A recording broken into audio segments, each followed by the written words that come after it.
Surabaya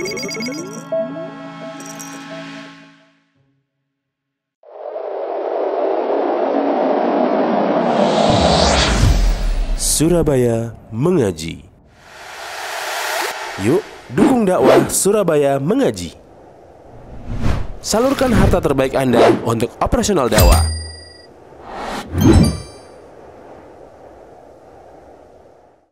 Saat kita bisa sholat berjamaah di masjid, saat kita bisa jadi orang baik, saat kita bisa istiqomah, saat kita bisa menjaga amalan-amalan yang diwajibkan oleh Allah, saat kita bisa menjaga amalan-amalan yang disunahkan, maka bukan karena kita orang yang saleh, bukan karena kita orang yang baik, bukan sama sekali. Tetapi Allah subhanahu wa ta'ala yang memberikan kekuatan kepada kita. Allah subhanahu wa ta'ala yang memberikan kemudahan kepada kita. Allah subhanahu wa ta'ala memberikan petunjuk kepada kita. Allah azza wa jalla memberikan taufiknya kepada kita. Allah azza wa jalla yang memberikan cahaya hidayah itu sehingga masuk ke dalam relung jiwa kita dan menjadikan setiap apa yang kita lakukan ini menjadi sesuatu yang diridhoi di sisi Allah tabaraka wa taala. Jadi bukan kita yang hebat, tetapi karena Allah subhanahu wa ta'ala yang telah membimbing jalan kita, menyenari setiap relung dari jiwa kita dan menjadikan kita bisa berjalan di atas jalan ketaatan ini.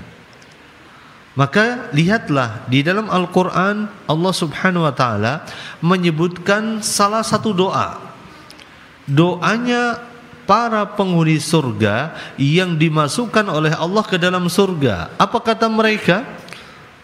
Apakah mereka mengatakan, ya Allah, alhamdulillah saya bisa masuk surga karena amal soleh saya, karena kebaikan saya, karena kedermawanan saya? Enggak ada di antara mereka ngomong kayak gitu. Mereka mengatakan, alhamdulillahilladzi hadana lihada wa ma kunna linahtadiya laula an hadanallah. Alhamdulillah, segala puji hanya milik Allah subhanahu wa ta'ala, alladzi hadana lihada, yang sudah memberikan pada kami dengan petunjuk ini, wa ma kunna linahtadiya laula an hadanallah, dan tidak mungkin kami bisa mendapatkan hidayah jikalau bukan karena hidayah dan petunjuk yang Allah berikan kepada kita. Jadi saat kita bisa membaca Al-Quran, bisa sholat berjamaah di masjid, bisa menunaikan kewajiban kita untuk bertolabul ilmi, bukan karena kita orang yang hebat, bukan, tetapi karena taufik dan hidayah dari Allah subhanahu wa ta'ala.